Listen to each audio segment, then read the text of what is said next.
إن الحمد لله نحمده ونستعينه ونستغفره ونعوذ بالله من شرور أنفسنا ومن سيئات أعمالنا من يهده الله فلا مضل له ومن يضلل فلا هادي له وأشهد أن لا إله إلا الله وحده لا شريك له وأشهد أن محمدا عبده ورسوله أما بعد فإن خير الحديث كتاب الله وخير الهدي هدي محمد صلى الله عليه وسلم وشر الأمور محدثاتها وكل محدثة بدعة وكل بدعة ضلالة وكل ضلالة في النار فأعوذ بالله من الشيطان الرجيم بسم الله الرحمن الرحيم يا أيها الذين آمنوا اتقوا الله حق تقاته ولا تموتن إلا وأنتم مسلمون يا أيها الناس اتقوا ربكم الذي خلقكم من نفس واحدة وخلق منها زوجها وبث منهما رجالا كثيرا ونساء واتقوا الله الذي تساءلون به والأرحام إن الله كان عليكم رقيبا يا أيها الذين آمنوا اتقوا الله وقولوا قولا سديدا يصلح لكم أعمالكم ويغفر لكم ذنوبكم ومن يطع الله ورسوله فقد فاز فوزا عظيما رب اشرح لي صدري رب اشرح لي صدري رب اشرح لي صدري ويسر لي أمري واحلل عقدة من لساني يفقه قولي اللهم تقبل منا صالح الأعمال وتجاوز عن سيئات أعمالنا قال تبارك وتعالى في كلامه المجيد فأعوذ بالله من الشيطان الرجيم بسم الله الرحمن الرحيم قل للمؤمنين يغضوا من أبصارهم ويحفظوا فروجهم ذلك أزكى لهم إن الله خبير بما يصنعون سورۃ النور سورۃ نمبر 24 18واں پارہ آیت نمبر 30 سے آج ہم آغاز کر رہے ہیں اور آج کی نشست اس بگڑتی ہوئی اس بڑھتی ہوئی معاشرتی بگاڑ کی صورتحال کے حوالے سے بڑی ہی اہم ہے۔ نوجوان نسل تو نوجوان نسل رہ گئی، مرد تو مرد، عورتیں تو عورتیں، بچے اور بوڑھے بھی بد نظری کا شکار ہو چکے ہیں۔ گفتگو کے اندر ایسی بے احتیاطی ہے کہ نہ تو سفید داڑھی کی بعض اوقات حیا دیکھتے ہیں آپ معاشرے کے اندر، اور نہ ان بچوں کی زبان کہ جن بچوں کو ابھی کچھ بھی ہمارے زمانے میں علم نہیں ہوتا تھا، سن بلوغت سے پہلے کے نوجوانوں کو بھی آپ یہ نہیں کہہ سکتے کہ تمہیں کچھ شعور نہیں ہے.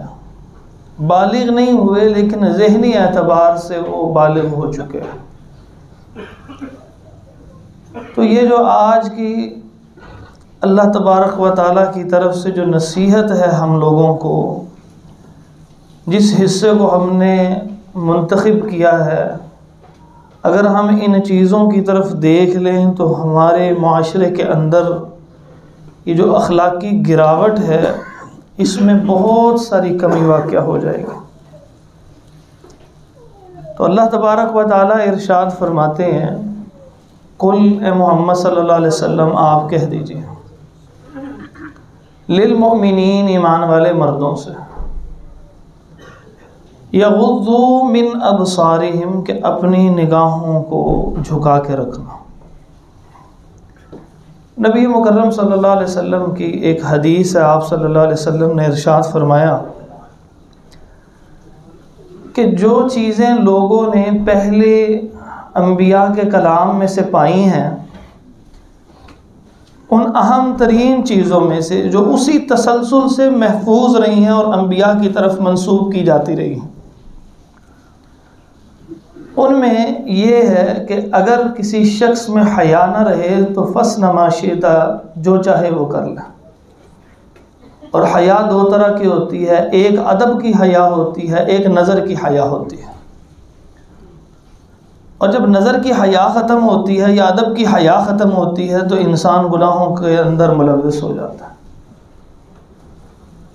شیطان کی ادب کی حیا ختم ہوئی تھی. اللہ تعالیٰ نے ایک حکم دیا کہ یہ سجدہ کرنا ہے، اس نے سجدے سے انکار کر دیا. اس سے پہلے اس کا نام شیطان نہیں تھا. شیطان شتن سے نکلا ہے. شتن نافرمانی کو کہتے ہیں. شیطان شدید نافرمانی کرنے والا. اللہ تعالیٰ سورۃ الکاف میں فرماتے ہیں کان من الجن ففسق عن امر ربہ، جنوں میں سے ایک جن تھا اس نے رب کے حکم کی نافرمانی کر دی.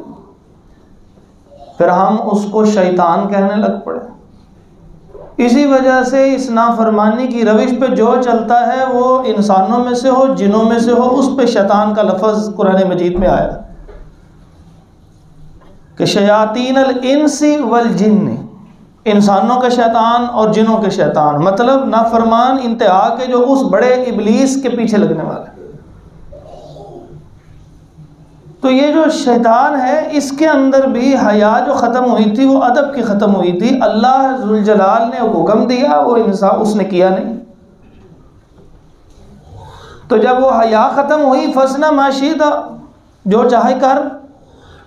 پھر اس کے بعد اللہ تبارک و تعالیٰ نے اس کے کہنے پہ اس کو قیامت تک مہلت دے دی. یہ حیا ختم ہو گئی. ادب کی حیا اس نے ختم کی، اور اگر آنکھ کی حیا ختم کریں گے تب بھی یہی حدیث اس کے اوپر وارد آتی ہے. اس لیے فرمایا کہ محمد صلی اللہ علیہ وسلم ان سے کہیے. کن سے؟ جو ایمان کا دعویٰ کرتا ہے سب کو مخاطب کر لیجئے. اس کا مطلب یہ ہے کہ یہ رسول اللہ صلی اللہ علیہ وسلم فرمان ہمیں کہہ رہے ہیں، اللہ کے حکم پہ کہہ رہے ہیں. اور اگر ہم میں سے کوئی ایمان کا دعویٰ کرنے والا ہے تو بڑی توجہ سے یہ بات سنیں کہ یغضوا من ابصارہم حکم اللہ ہے، اور زبان اطہر سے کہلوایا جا رہا ہے یغضوا من ابصارہم. نگاہوں کو جھکا لو. نگاہ جب اٹھتی ہے پھر اس کا شیطان کا پہلا تیر چل جاتا ہے. اور اگر شیطان کا پہلا تیر چل جائے نا، انسان کا دل مردہ ہو جاتا ہے. اور ایمان جتنا بھی ہو اور جب دل مردہ ہوتا ہے تو پھر ایمان اثر نہیں کرتا. سورۃ النور میں اللہ تعالیٰ ارشاد فرماتے ہیں انما المؤمنون، ایمان والے تو وہ ہیں اذا ذکر اللہ وجلت قلوبہم واذا تلیت علیہم آیاتہ زادتہم ایمانا. جب اللہ کا ذکر کیا جاتا ہے، ٹیسٹ کر لیں، میں اور آپ دونوں ٹیسٹ کر لیں. اللہ اکبر. فرمایا انما ایمان والے تو ہوتے ہی وہ ہیں اذا ذکر اللہ، جب اللہ کا ذکر کیا جاتا ہے، وجلت قلوبہم، ان کے دل ڈر جاتے ہیں. کیا اللہ تعالیٰ کی آیات، اس کا نام سن کے کیا ہم پہ کبھی کپی تاری بھی ہوتی ہے؟ اگر کپ کپی طاری ہو جاتی ہے، خوف آ جاتا ہے، رب کے سامنے کھڑا ہونا ہے، غیر محرم کو نہیں دیکھنا، نگاہوں کو جھکا لیتا ہے، تو اس کے لیے خوشخبری ہے وَأَمَّا مَنْ خَافَ مَقَامَ رَبِّهِ وَنَهَى النَّفْسَ عَنِ الْهَوَىٰ فَإِنَّ الْجَنَّةَ هِيَ الْمَأْوَىٰ، جو قیامت کے دن اپنے رب کے حضور کھڑے ہونے سے سامنے جواب دہی کے تصور سے ڈر گیا، وَنَهَى النَّفْسَ عَنِ الْهَوَىٰ، اپنی خواہش نفس سے رک گیا، باز آ گیا، روک لیا اپنے آپ کو، فَإِنَّ الْجَنَّةَ هِيَ الْمَأْوَىٰ، اس کا ٹھکانہ ہے جنت۔ وہ جو بے باک ہو گیا، جب آنکھ دیکھتی ہے نا کسی غیر محرم کو تو دل ایسا سخت ہوتا ہے، ذکر اللہ سے کانپتا نہیں ہے، نہ ذکر اللہ سے کانپتا ہے، نہ ہی آیات اس کے ایمان کو بڑھاتی ہیں، پھر وہ ایک رواج کے مطابق ان آیات کو پڑھتا، سنتا اور گزر جاتا ہے۔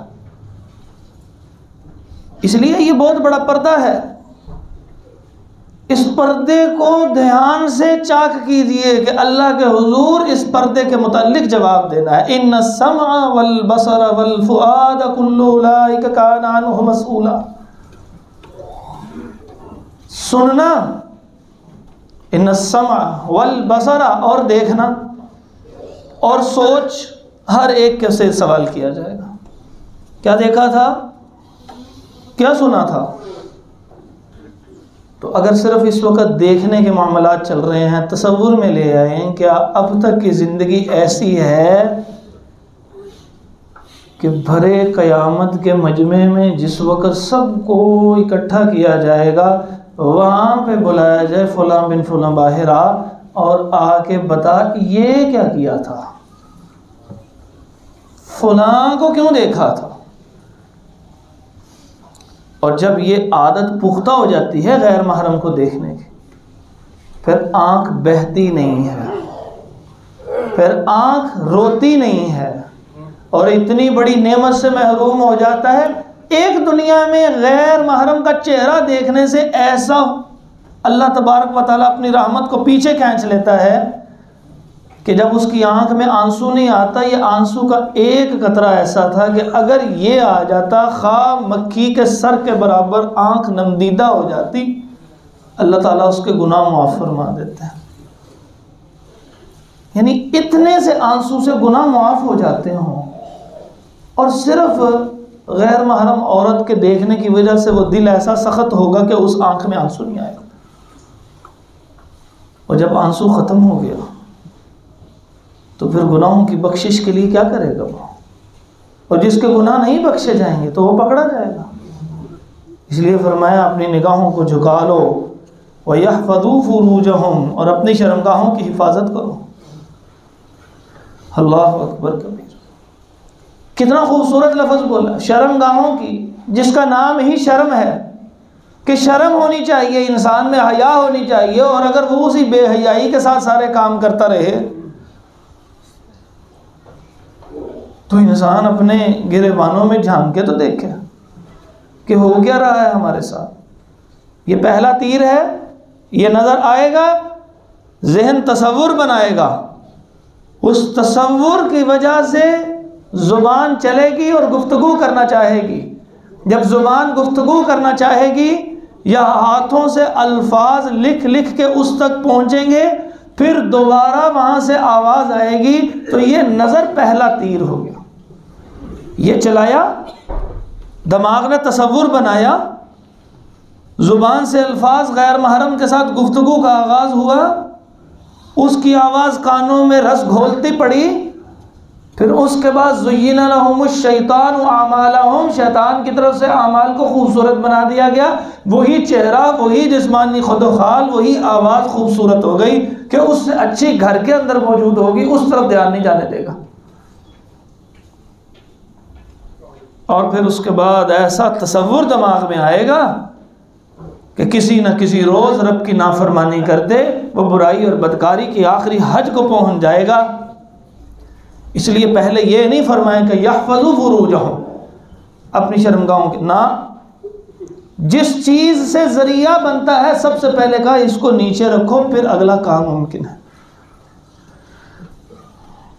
فلمیں دیکھی جا رہی ہیں، ڈرامے دیکھے جا رہے ہیں، بچوں کے گانوں کے علاوہ ان کا دل نہیں لگتا، شادی بیاہ کے موقع کے اوپر غیر محرموں کے ساتھ کھل کھلا کے ہنسا جا رہا ہے، کوئی پارٹیشن نام کی چیز نہیں ہوتی، نظر جھکتی نہیں ہے، ہر بندہ خوب برصبر کر جاتا ہے۔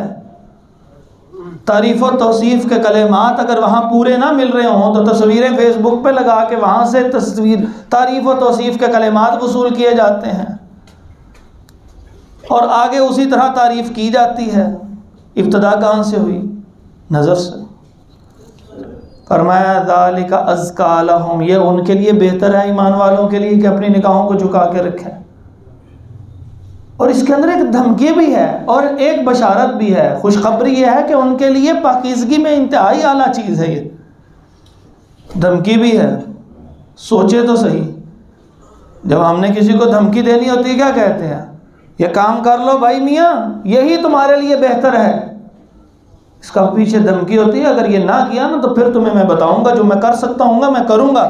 اللہ فرماتے ہیں ذالک ازکیٰ لہم، یہی ان کے لیے پاکیزہ ترین ہے، یعنی ایک دھمکی بھی ہے، اگر یہ کام نہ کیا نا تو پھر میں تمہیں بتاؤں گا کہ کیسے تم سے جو ہے وہ نبرد آزما ہونا ہے۔ فرمائے ان اللہ خبیر، بلا شبہ اللہ خوب خبر رکھنے والا ہے، تنہائیوں میں کرتے ہوئے گناہ یہ سوچ لو اللہ خوب خبر رکھنے والا، بما یصنعون، جو وہ کرتے ہیں۔ اور صرف مردوں کو حکم نہیں ہے، فرمایا کل اے محمد صلی اللہ علیہ وسلم، وکل اور کہہ دیجئے، للمؤمنات ایمان والی عورتوں سے، یغضضن من ابصارہن، اپنی نگاہوں کو بھی جھکا لیں، تم بھی جھکا لو، وَيَحْفَظْنَ فُرُوجَهُنَّ، اور تم بھی اپنی شرمگاہوں کی حفاظت کرو، وَلَا يُبْدِينَ زِينَتَهُنَّ، اور نہ ظاہر کرنا اپنی خوبصورتی کو، إِلَّا مَا ظَهَرَ مِنْهَا، مگر اس کے کہ جو ظاہر ہو جائے۔ راہ چلتے اچھا پردہ کیا ہوا ہے، کسی چیز سے اٹک گیا، ظاہر ہو گئی، ہوا تیز چلی اور وہ جسم کے ساتھ جا لگی، یہ انسان کے بس میں نہیں ہوتا، اور جو چیز انسان کے بس میں نہ ہو شریعت اس کے اوپر اس کو پابند نہیں کرتی، سختی نہیں کرتی، یہ اس کے بس میں نہیں تھا، لیکن جان بوجھ کے کرنا تو اس کے بس میں تھا، جان بوجھ کی اجازت نہیں دی اسلام نے۔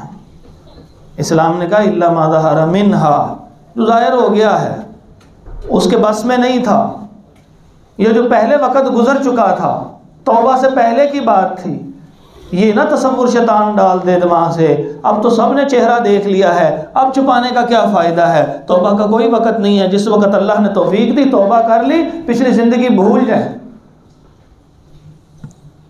شادی بیاہ کا موقع ہے، گھر کی بیٹی بہن، اور جس کو چھپا چھپا کے رکھا تھا نگینوں کی مانند، اس کو سجا سجا کے رکھا ہے سٹیج کے اوپر، اتارو تصویریں اور اپنے پاس محفوظ رکھنا، اور کر کر کے گھروں میں زوم کر کر کے دیکھتے رہنا، یہ کیسی ہے؟ لگتی ہیں کڑوی باتیں، ہوتا ہے یہی معاشرے میں، یہی معاشرے میں ہو رہا، خاص الخاص پیسے دے کے بلائے جاتے ہیں افراد، اس اینگل سے تصویر کھینچ، یہ خوبصورت لگنی چاہیے، اور جس کے لیے وہ بنی سمری ہے اس سے پہلے تو اور دیکھ رہے ہیں، اور تحفیظ بھی ہو رہی ہے، محفوظ عکس بھی ہو رہا ہے، وہ غیرت کا جنازہ تو نکل گیا نا، تو وہ غیرت کا جنازہ جو نکل گیا ہے، کل قیامت کے دن جواب کیا دے گا؟ یہ تو پڑھتا ہے 5 نمازیں بھی، یہ تو فجر کی اذانیں بھی کئی دفعہ دے دیتا ہے، یہ تو تراویحاں بھی پوری پڑھتا ہے، یہ تو قرآن کی تلاوت بھی روزانہ کرتا ہے، لیکن اب کیا ہوا تھا؟ اب شیطان کے پیچھے لگ گیا تھا۔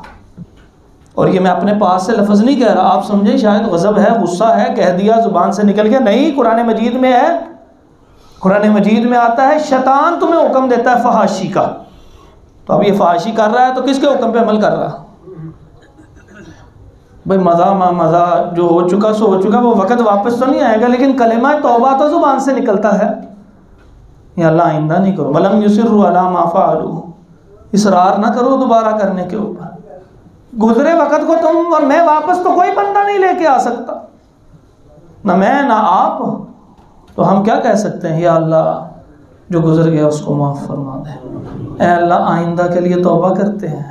اللہ موقع میسر کرنا کہ ہم توبہ پہ قائم رہیں. اللہ گناہوں سے بچا کے، شیطان کے وسوسوں سے، اس ماحول سے بچا کے رکھنا جس کے اندر یہ سب کچھ ہوتا ہے. وقت تو ان کا بھی گزر جاتا ہے جو اس کے بغیر کرتے ہیں، وقت گزارتے ہیں، شادیاں بیاہ اس کے بغیر کرتے ہیں،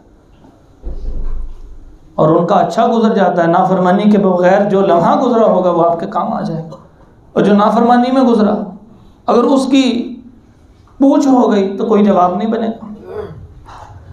فرمایا وَلْيَضْرِبْنَ بِخُمُرِهِنَّ عَلَى جُيُوبِهِنَّ، وہ اپنے گریبانوں کے اوپر چادروں کو اچھی طرح ڈال کے رکھیں.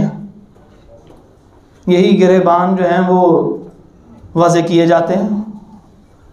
میں نے پہلے بھی ایک دن عرض کیا تھا کہ ہماری جتنے قمیضوں کے ڈیزائن ہیں وہ سارے کے سارے گریبان کے اوپر ہیں. ہمیں اس چیز کا احساس کرنا چاہیے. اگر گریبان کے اوپر ہیں تو پھر تو وہ چادر کبھی بھی عورت نہیں لے گی، ایک عجیب آزمائش کا شکار ہو جائے گی. ان سب چیزوں کو دیکھیں، وہ بڑی تیاری کر کے لگا ہوا ہے. کام وہ کرتا ہے جس کے کروانے کے بعد رب کے حضور ہمیں شرمندہ کروا دے گا. آپ فرمائے وَلْيَضْرِبْنَ بِخُمُرِهِنَّ عَلَى جُيُوبِهِنَّ. یہ خمر کو خمر پتہ کیوں کہتے ہیں؟ خمر شراب، کیونکہ جب اس کو پیتے ہیں تو دماغ کے اوپر پردہ پڑ جاتا ہے، اس لیے یہ جو پردہ ہے، چادر ہے، اس کے لیے جمع کا لفظ بِخُمُرِهِنَّ کا لفظ بولا ہے. پردہ جس سے پردہ کیا جاتا ہے یہ ڈال لیں اوپر. تو پھر جس سے پردہ نہیں کیا جاتا پھر یہ لفظ اس کے اوپر صادق نہیں آتا. یہ وہ جالی نما کپڑے جو اوپر دوپٹے کے طور پہ دیے جاتے ہیں، ان کے لیے دوپٹے کا لفظ نہیں بولا جائے گا، کیونکہ قرآن مجید نے فرمایا بِخُمُرِهِنَّ کہ جو ڈھانپ لے. کیونکہ شراب پینے سے دماغ ڈھانپا جاتا ہے، عقل ختم ہو جاتی ہے، عقل کے اوپر پردہ پڑ جاتا ہے. تو جو پردہ نہیں دے رہی وہ چیز خمر نہیں ہے. اس لیے یہ دوپٹہ نہیں، خوبصورتی کا ایک نیا آلہ ہے جو مزید اشتہا کو بڑھا دے گا. وَلَا يُبْدِينَ زِينَتَهُنَّ، کہہ دیں نبی علیہ الصلوۃ والسلام کہ اپنی عورتوں سے کہہ دیجئے، ایمان والیوں سے. اچھا اللہ تعالیٰ نے کیسا خوبصورت ہے، ایمان والیوں سے، اس میں غیرت دلائی گئی ہے. ایمان والی ہو تم، اس لیے تو نہیں بنی تھی، تمہیں تو اللہ نے توفیق دی تھی کلمہ پڑھنے کی، تمہارے میں ایمان ہے. رب خود کہہ رہا ہے ایمان ہے، ایمان والیوں سے کہنا ہے. اس کا مطلب گناہ کرنے سے ایمان سے خارج نہیں ہوا. اللہ ابھی بھی محبت کرتا ہے، لیکن کام تو وہ شروع کریں جو اللہ کی محبت والے ہوں. وَلَا يُبْدِينَ زِينَتَهُنَّ، ان سے کہہ دیجئے اپنی زینتیں ظاہر نہ کریں، خوبصورتی ظاہر نہ کریں. إِلَّا لِبُعُولَتِهِنَّ، مسوائے اپنے خامندوں کے، او آبائِهِنَّ یا اپنے باپوں کے سامنے، او آبائی بعولتہن یا شوہروں کے باپ یعنی سسر کے لیے، او ابنائہن یا اپنے بیٹوں کے لیے، او ابنائی بعولتہن یہ شوہر کے بیٹے جو پہلے کسی اور بیوی سے ہوں، او اخوانہن یا اپنے بھائیوں کے لیے خوبصورتی ظاہر کریں، ان کے لیے ساجے سنورے، بھائیوں کے لیے بھی. او بنی اخوانہن یا اپنے بھائیوں کے بیٹے جن کو بھتیجے کہتے ہیں، او بنی اخواتہن یا اپنی بہنوں کے بیٹے، او نسائہن یا عورتوں کے سامنے بھی خوبصورتی ظاہر کی جا سکتی ہے، او ما ملکت ایمانہن یا وہ کہ جن کے تمہارے داہنے ہاتھ مالک ہوئے، یعنی گھروں کی جو لونڈیاں ہوتی تھیں، وہ ملازمائیں ہوتی تھیں، ان کے لیے. او التابعین غیر اولی الاربۃ من الرجال یا تابع رہنے والے مردوں کے لیے جو شہوت والے نہیں ہیں، یعنی ایسے مرد جو ذہنی طور پہ ہلے ہوئے ہوتے ہیں. اللہ تبارک و تعالیٰ کی بہت بڑی نعمت ہے عقل. بعض لوگ ایسے ہوتے ہیں جن میں عقل کی کمی ہوتی ہے. ایک تو وہ عقل کی کمی ہے نا جو ہر بڑا چھوٹے کو کہتا ہے کہ آپ کو عقل کا پانی ہے، یہ وہ نہیں ہے. یہ وہ عقل ہے کہ جو ذہنی طور پہ جیسے کسی کی رال بھی گر رہی ہوتی ہے، کسی کو اپنے لباس کا بھی ہوش نہیں ہوتا، وہ جو تقریباً پاگل ہوتے ہیں، ان لوگوں کے لیے، کیونکہ ان کو عورتوں کی اشتہا نہیں ہو، پھر ان سے بھی، کیونکہ یہ بے ضرر قسم کے افراد ہیں. او الطفل الذین لم یظہروا علی عورات النساء، یا ان بچوں کے سامنے بھی کر سکتے ہو کہ جن کے اوپر عورتوں کے معاملات جو پوشیدہ ہیں وہ ظاہر نہ ہوئے. یہ نہیں فرمایا بالغ. اللہ تبارک و تعالیٰ قیامت تک کا علم رکھنے والا ہے. اس کو معلوم تھا کہ قیامت سے پہلے لوگ آئیں گے، بالغ ہونے سے پہلے بچے باخبر ہو جائیں گے. ایسی فلمیں، ڈرامے گھر کے اندر یہ سب چیزیں موجود ہوں گی کہ جس کی وجہ سے انہیں ہر معاملے کا علم ہوگا. تو جن بچوں کو، جو چھوٹے بھی کیوں نہیں ہیں، 8-9 سال کے بچے ہیں، بالغ نہیں ہوا لیکن انہیں معاملات کا علم ہے، قرآن کہتا ہے ان کے سامنے اپنی زینت کو چھپاؤ، اور صرف ان کے سامنے ظاہر کر سکتے ہو کہ جنہیں ابھی لم یظہروا علی عورات النساء، عورتوں کے پوشیدہ معاملات کا علم نہیں ہوا. یہ اللہ تعالیٰ تحفظ کر رہا ہے اس خرابی، بڑی خرابی سے بچنے کے لیے. وَلَا يَضْرِبْنَ بِأَرْجُلِهِنَّ لِيُعْلَمَ مَا يُخْفِينَ مِنْ زِينَتِهِنَّ، اور پیروں کے اس زور سے زمین پہ مار مار کے نہ چلو کہ جو خوبصورتی کی چیزیں ہیں جس کو چھپانا تھا وہ لوگوں کے سامنے ظاہر ہونے شروع ہو جائیں. چوڑیاں پہنی ہیں، اس زور سے اٹک اٹک کے چلے کہ وہ چوڑیوں کی کھنکھناہٹ سے کام خراب ہو جائے. کسی کے دل میں، جس کے دل میں مرض ہے، اس کے دماغ کے اندر کوئی وسوسے آنے شروع ہو جائیں. کوئی اس انداز سے نہ چلو. ہمیں پھر بھی غلطی ہو جاتی ہے، ہوتی رہے گی. وَتُوبُوا إِلَى اللَّهِ جَمِيعًا أَيُّهَا الْمُؤْمِنُونَ، اے ایمان والو سارے اللہ کی طرف توبہ کرو. انسان ہے، ہو جاتا ہے. ہمیں لعلکم تفلحون، تاکہ تم کامیاب ہو. یعنی جو غلطی ہو اس پہ مایوس نہ ہونا. اللہ تعالیٰ توبہ قبول فرمانے والا ہے، اور جس کی توبہ قبول ہو جائے گی وہی کامیاب ہونے والا ہوگا.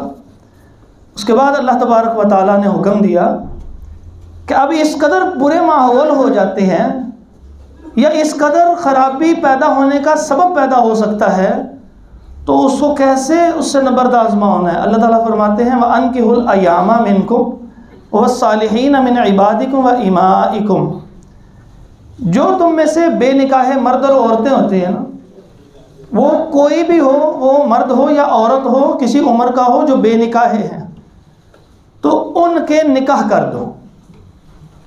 وَإِن يَكُونُوا فُقَرَاءَ يُغْنِهِمُ اللَّهُ مِنْ فَضْلِهِ، اگر وہ غریب ہوں گے تو اللہ تعالیٰ انہیں اپنے فضل سے غنی کر دے گا.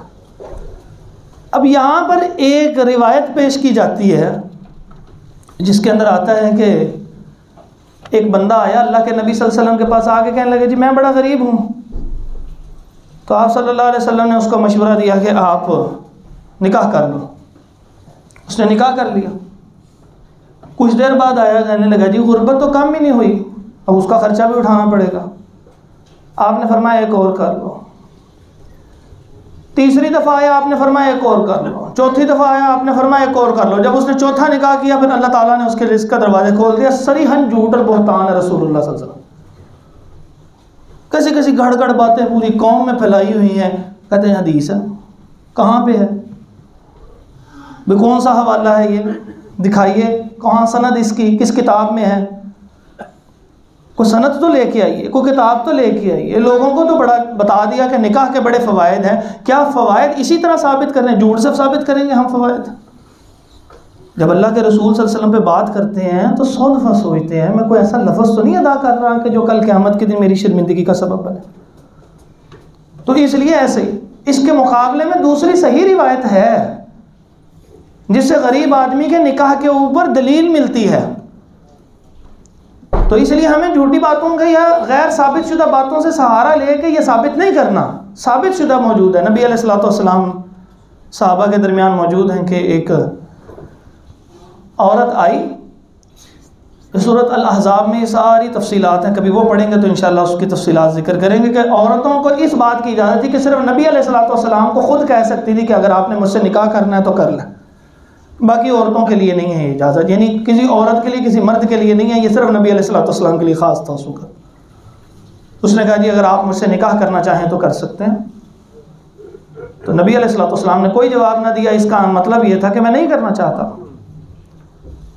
تو ایک آدمی کھڑا، اس نے کہا اللہ کے نبی علیہ الصلوۃ والسلام میں نکاح کرنا چاہتا ہوں، آپ میرا اگر نکاح پڑھا دیں. نہیں، اس کو کوئی اعتراض نہ ہو تو پڑھا دیں. نبی علیہ الصلوۃ والسلام نے فرمایا کہ آپ کے پاس کیا ہے حق مہر دینے کے لیے؟ اس کا مطلب حق مہر دینا ہے کسی ضرورت کے تحت تاخیر کر لیں، یہ روٹین بنا لینی کہ بس جب طلاق دیں گے تو تب ہی حق مہر دیں گے، یہ بالکل غلط ہے۔ اور اگر بندہ کوئی فوت ہو جاتا ہے حق مہر دیے بغیر، اور یہ فرض ہے حق مہر، تو بالکل جیسے شہید کا بھی قرض معاف نہیں ہوتا، اس بندے کا بھی حق مہر معاف نہیں ہوگا جب تک کہ وہ عورت خوش دلی سے، رواج کی وجہ سے نہیں، وہ خود اگر چھوڑنا چاہے تو چھوڑ دے۔ لیکن ہمیں چھڑوانے کی ضرورت کیا؟ اللہ کے نبی علیہ الصلوۃ والسلام نے سارے حق مہر دیے، تو سنت یہ ہے کہ حق مہر ادا کیا جائے۔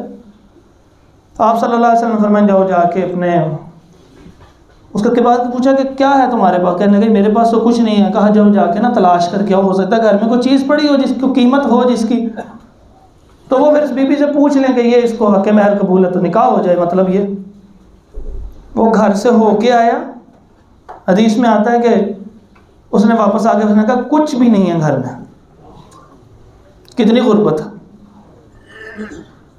تو جب اس نے کہا نا کچھ بھی نہیں، آپ صلی اللہ علیہ وسلم فرمایا جب تلاش کرو، ہو سکتا ہے کوئی لوہے کی انگوٹھی ہی مل جائے تمہیں۔ وہ آگے کہتا ہے جی کچھ بھی نہیں ہے، لوہے کی انگوٹھی بھی کوئی نہیں ہے۔ کیسی غربت ہے؟ قربان جائیں وہ ہم سے عظیم تھے صحابی، ہم پوری دنیا کا مال خرچ کر کے بھی، ساری زندگی عبادت کر کے بھی ان کے قریب بھی نہیں پہنچ سکتے۔ ایسی غربت میں زندگی بسر کی، اور ہم تھوڑی سی غربت آتی ہے پریشان ہو جاتے ہیں، کیا بن گیا جی؟ ہر ہفتے اچھا بھگتان کر رہے ہیں، 2-3 ہفتے ہو گئے ہیں سیل نہ ہو تو بالکل ہی اللہ تعالیٰ کے اوپر سے اعتماد اٹھ جاتا ہے، پتہ نہیں کیا بنے گا۔ وہ کچھ نہیں بنے گا، اللہ تعالیٰ نے اب تک کھلائے گا، اللہ نے اب تک عزت رکھی ہے، انشاءاللہ عزت رکھے گا، بے اعتباری نہیں کرنی۔ نبی علیہ الصلوۃ والسلام نے فرمایا اچھا، خاموش ہو گئے۔ کہا تمہیں کچھ تھوڑی سی کوئی قرآن کی صورتیں آتی ہیں؟ کہنے لگے جی ہاں جی مجھے کچھ قرآن کی صورتیں آتی ہیں۔ کہا یہ اس کو سکھا دینا، یہ تمہارا حق مہر ہے۔ علماء نے مسئلہ نکالا، قرآن کی صورت سکھانا اس کے اوپر عوض لیا جا سکتا ہے، کیونکہ حق مہر وہ چیز ہوگی کہ جو قیمت میں ہوگی، یعنی جو اس بندے نے اپنی بیوی کو قرآن سکھا کے قیمت وصول کرنی تھی وہی قیمت اس کا حق مہر قرار پایا۔ نبی علیہ الصلوۃ والسلام نے اس طرح کر دی، تو اس لیے کر دیں۔ اگر کوئی ایسی کمزوری ہو اللہ تعالیٰ ضرور اس کے اندر آسانی فرما دیں گے۔ فرمایا واللہ واسع علیم، اللہ تعالیٰ خوب وسعت والا، خوب علم والا ہے۔ پھر فرمایا کہ ولیستعفف، اور چاہیے کہ بچیں، یعنی اگر نکاح نہیں ہو سکا تو بچیں، پھر بھی اس زنا سے بچیں، پھر بھی قوم لوط کا جو برا عمل تھا اس سے بچیں، اور پھر بھی استمناء سے بچیں۔ استمناء کیا ہوتے ہیں؟ خود لذتی، اس سے بھی بچیں۔ یہ اس کے اندر ہی ہے آیت نمبر بھی آپ کے سامنے ہے، آیت نمبر 33 ہے، گھروں میں نکالیں قرآن مجید سورۃ النور۔ ولیستعفف کے اندر ہے کہ بچیں، کس چیز سے بچیں؟ کہ وہ زنا سے بچیں، وہ برائی اور بدکاری ہم جنس پرستی سے بچیں، اور اس کے علاوہ جو باقی بات بچ جاتی ہے وہ خود لذتی جس کو استمناء کہتے ہیں، اس سے بھی بچیں۔ الذین لا یجدون نکاحا، کون کہ جو نکاح کی قوت نہیں پاتے، مثلا رشتہ نہیں مل رہا۔ رشتہ دینے والے بھی تو کئی دفعہ سوچتے ہیں نا کہ میں کس کو دوں گا، سوچنا تو ہوتا ہے، اگر راضی ہے تو کر سکتا ہے، اگر نہیں راضی تو وہ اس کے پاس اختیار ہے کہ میں بیٹی جس کو دے رہا ہوں، بہن جس کے گھر بھیج رہا ہوں، یہ کہاں سے کمائے گا کھائے گا، رازق تو اللہ ہے، لیکن اللہ تعالیٰ نے رعایت رکھی ہے انسان کی بشری ان تقاضوں کی وجہ سے کہ سوچ کے بھی دے سے ہے، کوئی بات نہیں، حرج نہیں ہے اس میں کہ نہیں جی کوئی غریب ہے تو اسی وقت دے دیں، ایسے نہیں ہے، اجازت ہے۔ اور کفو پسند کیا گیا ہے کہ تقریباً کچھ برابری ہو تاکہ بعد میں معاملہ طلاق تک نہ پہنچے۔ فرمایا حتی یغنیہم اللہ من فضلہ، یہاں تک کہ اللہ تعالیٰ انہیں اپنے فضل سے غنی کر دے۔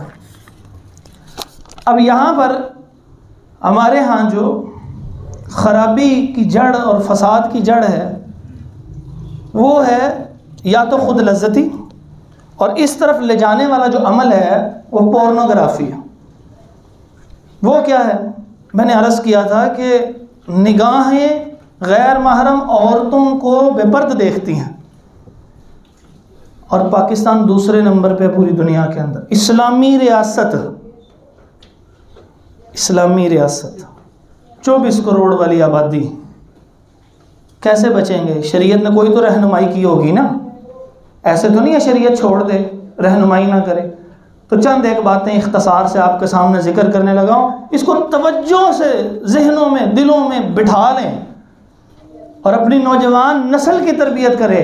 اور اگر کوئی بھائی، کوئی سننے والا یہ سن رہا ہے اور اس کے اندر یہ خرابی موجود ہے، تو یہ 6-7 چیزیں ہیں، ان کو اختیار کر لیں، انشاءاللہ اس کے زندگی سے یہ گندگی اور خود لذتی ختم ہو جائے گی. اللہ اس کو پاکیزہ کر دے گا. یاد کر لیں اور لوگوں کو سمجھائیں، اور اگر موجود ہوں تو ختم ہو جائیں گی انشاءاللہ. سب سے پہلی چیز نکاح، کیونکہ نبی علیہ الصلوۃ والسلام نے ارشاد فرمایا فَإِنَّهُ أَغَضُّ لِلْبَصَرِ، یہ نگاہوں کو جھکانے کا سبب ہے اور انسان کی حفاظت کا ذریعہ ہے. اگر نکاح ہو چکا ہے یا نکاح ممکن نہیں ہے، رشتہ میسر نہیں ہے، تو کیا پھر ان فحش ویب سائٹس کو دیکھنا شروع کر دے؟ کیا ان ویڈیوز کو دیکھنا شروع کر دے؟ کیا ان فلموں کی طرف جانا شروع کر دے؟ نہیں. فرمایا کہ فَعَلَيْهِ بِالصَّوْمِ، جس کے پاس نکاح کی طاقت نہ ہو، صحیح بخاری کے اندر آتا ہے کہ اس کے اوپر لازم ہے کہ روزے رکھے، کثرت سے روزے رکھے. فَإِنَّهُ لَهُ وِجَاءٌ، یہ اس کے لیے ڈھال ہے. جیسے کوئی چیز آتی ہے نا تو آپ اسے بچنے کے لیے کوئی چیز آگے کر دیتے ہیں، یہ ڈھال ہے، یہ شیطانی حملہ ہے. وسوسہ جب آئے گا، روزہ رکھا ہوگا تو 24 گھنٹے میں سے 12 سے 14 گھنٹے کا جو روزہ ہوگا، 15 گھنٹے کا جو روزہ ہوگا، وہ اس کو ڈھال میں ہوگا. کیونکہ روزے کی وجہ سے ایک ایمان والے کے اوپر ایک بڑا رعب طاری ہوتا ہے کہ میں روزے سے ہوں. تو جو 12-14 گھنٹے کا روزہ رکھ کے ہٹتا ہے، بقایا 7-8 گھنٹے تو اس کے نیند میں گزر جاتے ہیں. 3-4 گھنٹے نہیں حفاظت ہو سکتی، ہو جائے گی، وقت تھوڑا بچ گیا اس کے پاس شیطان کے حملے سے بچنے کے لیے. تو اس لیے فرمایا فَإِنَّهُ لَهُ وِجَاءٌ، یہ اس کے لیے ڈھال ہے. روزے کثرت سے رکھے. دوسرا کام، اگر نکاح نہیں ہے تو پہلا روزے رکھے. دوسرا کام صحبت بدلے. نبی علیہ الصلوۃ والسلام نے ارشاد فرمایا ان الرجل علی دین خلیلہ فلینظر احدکم من یخالل، ہر آدمی اپنے دوست کے مذہب کے اوپر ہوتا ہے، تو لہذا اس کو چاہیے کہ وہ دھیان سے اپنی دوستی کو متعین کرے. اگر کوئی ایسے دوست ہوں ارد گرد جو فلموں کے رسیاں ہوں، جو خرابیوں کے رسیاں ہوں، جو گندی زبان اور گندے لطیفوں اور گندے واقعات کے رسیاں ہوں، چھوڑ دیجئے ان کو. کوئی فرق، اللہ کو چھوڑنے سے بہتر ہے ان کو چھوڑ دیجئے، ورنہ قیامت کے دن کی رسوائیاں ہو جائیں گے. ہر بندہ سوچے ایک ایک یاتی یوم القیامت فردا، قیامت کے دن اکیلے کے لے آ کے جواب دینا، کسی نے ساتھ نہیں ہونا. اس لیے چھوڑ دیں ان دوستیوں کو. تیسرا کام، نفل پڑھے. قرآن مجید میں آتا ہے ان الصلاۃ تنہا عن الفحشاء والمنکر، نماز فحاشی اور اللہ تعالیٰ کی بغاوتوں سے روکتی ہے. اب فرض نمازیں تو ہر ایمان والا پڑھتا ہے، تو جو اس گندے کام میں ملوث ہے، بچنا چاہتا ہے، اس کو نصیحت کیجئے کہ وہ نفل پڑھے. حدیث پاک صلی اللہ علیہ وسلم میں آتا ہے کہ ابو ہریرہ رضی اللہ تعالیٰ عنہ فرماتے ہیں کہ ایک دن ایک آدمی نبی علیہ الصلوۃ والسلام کے پاس آیا. اس نے آ کے ایک شکایت کی، کہنے لگا جی فلاں بندہ ہے، رات کو نماز پڑھتا ہے، رات کو نماز تہجد پڑھتا ہے، صبح اٹھتا چوری کر لیتا. بڑا پریشان تھا نا کہ تہجد پڑھنے والا صبح اٹھ کے چوری کر لیتا، اس کا مطلب ایسا ممکن ہے؟ تو نبی مکرم صلی اللہ علیہ وسلم نے پتہ کیا فرمایا؟ فرمایا ان قریب اس کو وہ نماز روک دے گی جو تو کہہ رہا ہے، نماز روکے گی. اب جب نفل پڑھے گا، جب اللہ کے سامنے ایسے ہاتھ باندھ کے کھڑا ہو گیا، کبھی تو تصور آئے گا نا اللہ میں تیرے سامنے ہاتھ باندھ کے کھڑا ہوں جیسے مجرم کھڑا. کبھی تو ہاتھوں کو جب اٹھا کے یوں کہے گا اللہ اکبر، یا اللہ میں خالی ہاتھ ہوں، میں ہینڈز اپ ہو چکا ہوں. کبھی تو تصور آئے گا کہ یا اللہ میں تیرے سامنے کھڑے ہونے کے قابل بھی نہیں، میں تو جھک گیا ہوں رکوع کرتے وقت. کبھی تو رب تصور دے دے گا کہ یہ پیشانی جو ہے میں نے زمین پہ ٹکا دی، رب اب تو راضی ہو جا. کبھی تو خیال آئے گا، وہ ایک لمحے کا خیال اس کی زندگی میں مکمل تبدیلی پیدا کر دے گا. یہ نبی علیہ الصلوۃ والسلام نے فرمایا تہجد پڑھنے والا صبح چوری کرتا ہے، شکایت لگائی، آپ نے فرمایا ان قریب جو تو کہہ رہا ہے نا کام یہ کرتا ہے، وہ نماز اس کو روک دے گی انشاءاللہ. چوتھی چیز، اللہ تعالیٰ کا ذکر کرے، کثرت سے ذکر کرے۔ زبان جب ذکر سے تر ہوتی ہے اللہ تبارک و تعالیٰ اس کے ساتھ ہوتا ہے۔ فرمایا جب تک کہ یہ ہونٹ ہلتے رہتے ہیں نا، اس وقت تک رب اس بندے کے ساتھ ہوتا ہے۔ تو جس کے رب ساتھ ہوتا ہے اس کو شیطان کچھ نہیں کہہ سکتا۔ تو لہٰذا اگر کوئی بندہ ان چیزوں کا رسیہ ہے تو یہ کام کرے۔ پھر فرمایا دعا کرے۔ ترمذی شریف میں حدیث ہے لا یرد القضاء الا الدعاء، فیصلے صرف دعا سے بدلتے ہیں۔ دعا کرے، گڑ گڑائے۔ ہم کہتے ہیں کہ ہمیں کوئی ذکر بتا دیں، بھئی آپ اپنی پنجابی جانتے ہیں، آپ اپنی پشتو جانتے ہیں، آپ انگریزی جانتے ہیں، اردو جانتے ہیں، کسی زبان میں اللہ کو پکارے، خالص ہو کے پکاریں بس۔ اب میں اس کی ایک دلیل دینے لگا ہوں۔ حضرت موسیٰ علیہ السلام کی جتنی دعائیں قرآن میں ہیں ساری عربی میں ہیں۔ رب اشرح لی صدری ویسر لی امری واحلل عقدۃ من لسانی یفقہوا قولی، یہ سارے کا سارا کیا ہے؟ عربی میں ہے۔ آدم علیہ السلام کی دعا ربنا ظلمنا انفسنا کس میں؟ عربی میں ہے۔ داؤد علیہ السلام کی دعائیں عربی میں ہیں۔ سلیمان علیہ السلام کی دعا عربی میں ہے۔ شعیب علیہ السلام کی دعا عربی میں ہے۔ کیا آپ کے خیال میں یہ ساری دنیا پہلے عربی بولتی تھی؟ نہیں۔ اس کا مطلب انہوں نے اپنی اپنی زبانوں میں دعا کی۔ انہوں نے اس وقت تو نہیں کہا کہ کوئی عربی کا جملہ ہو، صرف دعا کا مطلب ہوتا ہے آپ کا دل اپنے رب کے ساتھ جا لگے۔ جب آپ ایک لفظ کہہ دینا اللہ، آپ کے دماغ میں تصور ہے اللہ میں تجھ سے باتیں کر رہا ہوں، تصور آ جائے۔ اب اپنی زبان کے اندر اللہ سے یا اللہ شیطان نے بڑا ذلیل کر دیا، یا اللہ تو بچا لے، اب ہماری نسلوں کو بچا لے اللہ۔ ایسے دعا کرے ایک ہی دفعہ اپنے لفظوں میں، ٹوٹے پھوٹے الفاظ میں۔ اللہ تعالیٰ الفاظ نہیں، اللہ تعالیٰ دلوں کو دیکھتا ہے یہ کیسا ہے۔ اس کے بعد دو باتیں اور، تنہائی سے بچیں، یہ تنہائی گناہ کرواتی ہے۔ بہت سارے لوگوں کے سامنے تو لوگ گناہ کرتے ہی نہیں ہیں، تو جب تنہا ہوتے ہیں اسی لمحے جو ہے وہ یہ خرابی پیدا کرنی شروع کر دیں۔ تو تنہائی سے بچیں۔ اور آخری بات، اپنی مصروفیات کو چینلائز کریں، یعنی جو مصروفیت ہے آپ کی، یعنی اس کام میں پورنوگرافی میں مصروفیت لگ گئی، فلمیں ڈرامے دیکھنے میں، فحش ویب سائٹس کھولنے میں، یہ مصروفیت ہے، اس کی جگہ کوئی اور مصروفیت۔ کھیل وہ کہ جو آپ کے جسم کے لیے مفید ہے اس کے اندر وقت گزاریں۔ آہستہ آہستہ آہستہ آہستہ یہ چیزیں آپ کے دماغوں سے، یعنی اس معاشرے کے دماغ سے اتر جائیں گی انشاءاللہ۔ اللہ تعالیٰ سے دعا کرتے رہیں اللہ تبارک و تعالیٰ ہمیں دین اسلام پہ قائم دائم رکھے، جو کہا ہے اس میں اخلاص پیدا فرمائے، اس پہ عمل کی توفیق عطا فرما۔ اللہ ہم نہیں بچ سکتے، تو بچانے والا ہے، اللہ تو ہمیں بچا کے رکھنا شیطان کے وار سے۔ کل قیامت کے دن جب ہم حاضر ہوں، ہمارے گناہ جو ہو چکے ہیں اللہ تو لوگوں کے سامنے ظاہر نہ کرنا، یا اللہ ہم پہ رحم فرما دے، اللہ تو فرما دے کہ ان بندوں کو تو نے معاف کر دے، اللہ تو رحم فرما دے۔ اللہ تبارک و تعالی ہمیں ہماری نسلوں کو اس گندگی سے محفوظ فرمائے، کردار کی پختگی عطا فرمائے۔ اقول قولی ھذا استغفر اللہ لی ولکم ولجمیع المسلمین۔